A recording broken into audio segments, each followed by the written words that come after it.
এই ছোট্ট একটা আয়াতে গোটা ইসলামী শরিয়ার the gist, the cream of the creams, গোটা ইসলামী শরিয়ার মূল নির্যাসকে আল্লাহ ঢুকিয়ে দিয়েছেন।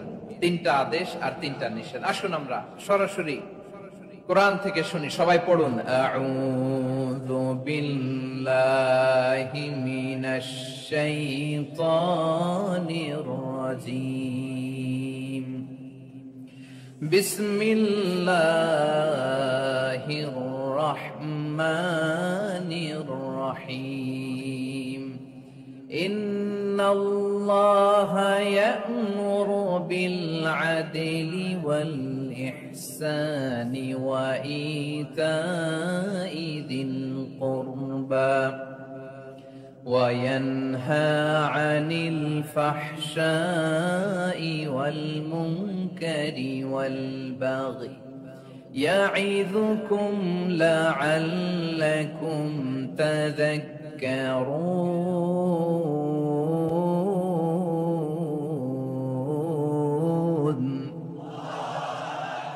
আল্লাহ তাআলা ইরশাদ করছেন, ইন্নাল্লাহা ইয়া'মুরু বিল আদলি ওয়াল ইহসান, নিশ্চয় আল্লাহ তাআলা তোমাদেরকে ন্যায় বিচারের আদেশ দেন, সদাচরণের আদেশ দেন, নিকটাত্মীয়দেরকে দানের আদেশ দেন। আদেশ কয়টা? আওয়াজ করে সবাই বলুন তো কয়টা? নিশ্চয় আল্লাহ তাআলা তোমাদেরকে ন্যায় বিচারের আদেশ দেন,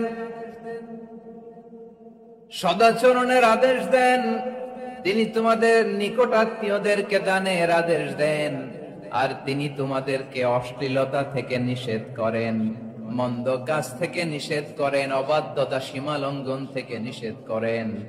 তিনি তোমাদেরকে উপদেশ দেন যাতে তোমরা শিক্ষা গ্রহণ করো। সুবহানাল্লাহ। উপদেশ দিচ্ছে স্বয়ং কে? তিনটা জিনিসের আদেশ। ইয়া'মুরু বিল আদল, সুবিচার ন্যায় বিচারের আদেশ তিনি দেন। ইহসানের আদেশ দেন, যাতে আমরা ইহসান করি, একে অপরের প্রতি সুবিচার করি, মহানুভবতা দেখায়, অনুগ্রহ দেখায়, আর নিকট আত্মীয়দেরকে যেন আমরা দান করি। এই তিনটা আদেশ তিনি দিয়েছেন। আর কোন তিনটা জিনিস থেকে তিনি বারণ করেছেন? অশ্লীলতা, ফাহশা, মুনকার, মানে সব মন্দ আর অসৎ কাজ, এগুলো থেকে তিনি আমাদেরকে বারণ করেন।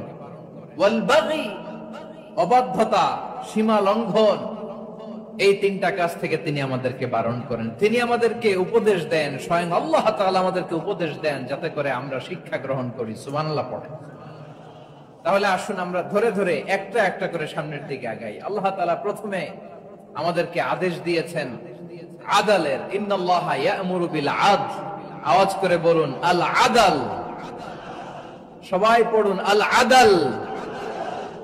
আমরা উর্দু জানি, হিন্দি জানি, অনেকে ইংরেজিও জানি, কিন্তু আরবি শব্দগুলো আমাদের মুখ দিয়ে বেরোতে চায় না। আওয়াজ করে বলুন আল আদাল।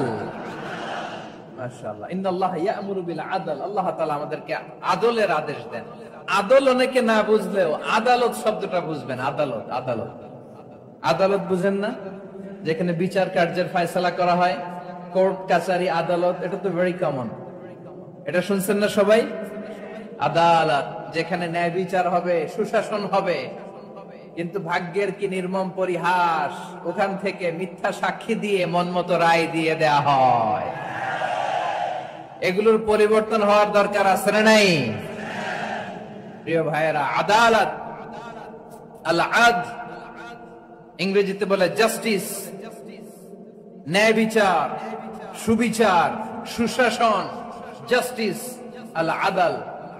সব জায়গায় এই জাস্টিস থাকা দরকার। Justice should be prevailed in the society. The mission of all prophet was to uphold the justice. সব নবীর মিশন ছিল এই জাস্টিসকে, আদালকে, সুশাসন আর সুবিচারকে নিশ্চিত করা। করেন সুবহানাল্লাহ। And the core message of every divine scripture was to uphold justice. পৃথিবীর সব আসমানি কিতাবের মূল শিক্ষা ছিল এই জাস্টিসকে সমাজে এনশিওর করা, সুবিচার, সুশাসনকে এনশিওর করা। তাহলে প্রিয় ভাইরা, আমরা বুঝতে পারলাম আল আদল শব্দের মানে হচ্ছে ইনসাফ বা সুবিচার বা ন্যায় বিচার। এটা হচ্ছে একটা general meaning, very general meaning. আপনি যদি ইন ডেপথ বুঝতে চান, আরো ভেতরে যান, তাহলে আদল মানে হচ্ছে সমন্বয়, আদল মানে হচ্ছে ভারসাম্য, ব্যালেন্স। আদল মানে হচ্ছে মধ্যম পন্থা। সুবহানাল্লাহ পড়েন। কারণ সব সময় সমান সমান হইলেই সুবিচার হয় না। কথা কি বুঝতেছেন?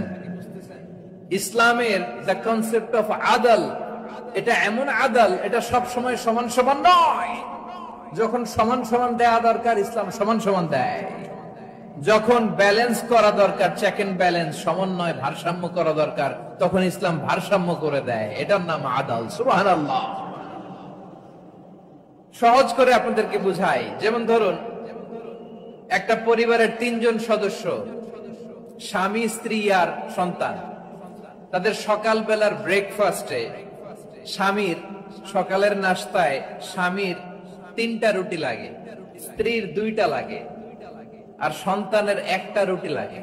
এখন আমি যদি সমান সমান করে আদল করতে চাই, সবাইকে যদি 3টা করে রুটি দেই, তাহলে স্বামী বেচারার জন্য ঠিক আছে? কি বলেন? কথা কি বুঝতেছেন না কষ্ট হয়ে যাচ্ছে? যদি সমান সমানের নিয়মে আগাই, তাহলে 3টা করে যদি রুটি দেই, স্বামীর জন্য ওকে, কিন্তু স্ত্রীর জন্য 1টা বেশি হয়ে যায়। আর সন্তানের জন্য কয়টা বেশি হয়? আচ্ছা, এই তো বুঝতেছেন, মাশাআল্লাহ। আচ্ছা, 2টা করে যদি সবাই দেই সমান সমান নীতিতে, তাহলে স্ত্রীর জন্য, স্ত্রী বেচারির জন্য ঠিক আছে, কিন্তু স্বামীর কয়টা কম পড়ে? আর সন্তানের বেশি হয়ে যায় কয়টা? আচ্ছা, সমান সমান নীতিতে সবাইকে যদি সকালের নাস্তার জন্য 1টা করে রুটি দেই, সন্তানের জন্য ঠিক আছে, কিন্তু স্ত্রী বেচারির কম পড়ে কয়টা? স্বামীর কম পড়ে কয়টা? 2টা। কথা কি বুঝতেছেন?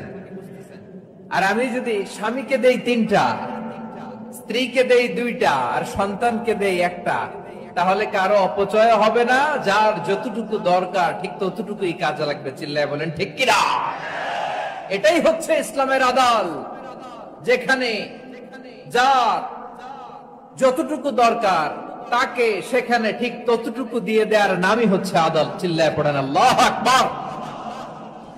রব্বুল আলামিন বলেন, ইউসিকুমুল্লাহু ফি আওলাদিকুম লিযযাকারি মিসলু হাযযিল উনসায়াইন। আল্লাহ তোমাদেরকে ওসিয়ত করেন, তোমাদেরকে আদেশ দেন, উত্তরাধিকার সম্পদ যখন বন্টন হবে, ছেলেরা যতটুকু পাবে, মেয়ে পাবে তার অর্ধেক। সুবহানাল্লাহ বলেন। দেখেন, ছেলে যদ্দূর, মেয়ে অর্ধেক। ছেলে ডবল পাবে। আপাত দৃষ্টিতে মনে হয় এখানে অবিচার হয়েছে, কিন্তু আসলে কি অবিচার হয়েছে? আপনি বিয়ের ক্ষেত্রে যান, ওইখানে আবার ছেলে মোহরানা দেয়, মেয়ে সেখানে মোহরানা পায়। তাহলে চেক এন্ড ব্যালেন্স, ভারসাম্য, ব্যালেন্স, মধ্যম পন্থা এখানে আছে না নাই? এটাই হচ্ছে ইসলামের আদল। আল্লাহ তাআলা এই আদলের আদেশ দিয়েছেন। সুবিচার, ন্যায় বিচার, সুশাসন এবং ভারসাম্যের আদেশ দিয়েছেন। প্রিয় ভাইয়েরা, একটি শান্তিময় সমাজ, একটা সমৃদ্ধ সমাজ, একটা মানবিক সমাজ যদি আমরা পেতে চাই, এই আয়াতের মধ্যে যতগুলো পয়েন্ট আছে সবগুলোর বাস্তবায়ন লাগবে। কথা বুঝতে পেরেছেন? বলেন, আওয়াজ করে বলেন, আমরা একটা শান্তির সমাজ চাই কি চাই না? আমরা একটা সমৃদ্ধ বাংলাদেশ চাই কি চাই না? আমরা একটা মানবিক বাংলাদেশ চাই কি চাই না? এই আয়াতে আল্লাহ তাআলা একটা মানবিক সমাজের রূপরেখা টেনেছেন। তার প্রথম কথা হচ্ছে, ইন্নাল্লাহা ইয়ামুরু বিল আদল। আল্লাহ তাআলা তোমাদেরকে আদলের নির্দেশনা দেয়, সুবিচার, সুশাসনের নির্দেশনা দেয়।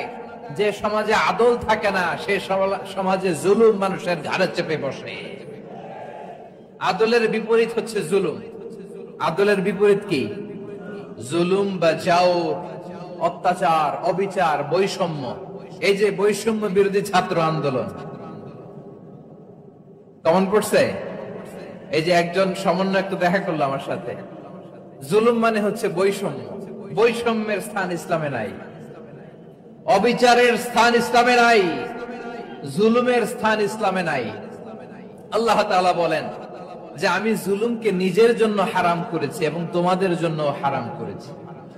বিশ্বনবী ফরমান, আল্লাহ তাআলা বলেন হাদিসে কুদসিতে, ইয়া ইবাদি ইন্নী হারামতুয যুলমা আলা নাফসি ওয়া জাআলতুহু বাইনাকুম মুহাররামান ফালা তাযালামু। আমার গোলামেরা শোনো, নিশ্চয় আমি আল্লাহ তাআলা জুলুমকে আমি আমার উপরে হারাম করেছি, অনুরূপ ভাবে জুলুম করাকে তোমাদের উপরেও হারাম করেছি। ফলে ফালা তাযালামু, তোমরা একে অপরের সাথে জুলুম করো না। নির্দেশনাটা কার? খবরদার, জুলুমের সাথে আমাদের কোনো সম্পর্ক নাই। আল্লাহ তাআলা আদলের আদেশ দিয়েছেন, আদালতের আদেশ দিয়েছেন, সুশাসনের ন্যায় বিচারের আদেশ দিয়েছেন। ইন্নাল্লাহা ইয়ামুরু বিল আদল, আমাদেরকে আদল প্রতিষ্ঠা করতে হবে। জুলুমের সাথে ইসলামের কোনো সম্পর্ক নাই। আল্লাহ তাআলা জালিমদের জন্য কঠিন শাস্তি প্রস্তুত করে রেখেছেন। যারা এই আদলকে ভুলুণ্ঠিত করে জুলুমের রাস্তায় হাঁটতে চায়, তাদের প্রাপ্য কিয়ামতের ময়দানে বুঝিয়ে দিবে কে? আল্লাহ তাআলা তাদের প্রাপ্যকে বুঝিয়ে দিবেন। এজন্য বিশ্বনবী বলে, খবরদার, তোমরা ইনসাফ করবে, আদল করবে, জুলুম করবে না। আয-যুলমু যুলুমাতুন ইয়াওমাল কিয়ামা, জুলুম কিয়ামতের দিন অন্ধকার হয়ে জালিমের ঘাড়ে চেপে বসবে। আবার বিশ্বনবী বলতেন, ইত্তাকি দাওয়াতাল মাজলুম, খবরদার, তোমরা মজলুমের কান্নাকে ভয় করো। ফাইন্নাহু লাইসা বাইনাহু ওয়া বাইনাল্লাহি হিজাব, কেননা মজলুমের কান্নার মাঝে আর আল্লাহর আরশের মাঝে কোনো পর্দা থাকে না। বিশ্বাস হয়? এই কথা বিশ্বাস হয়?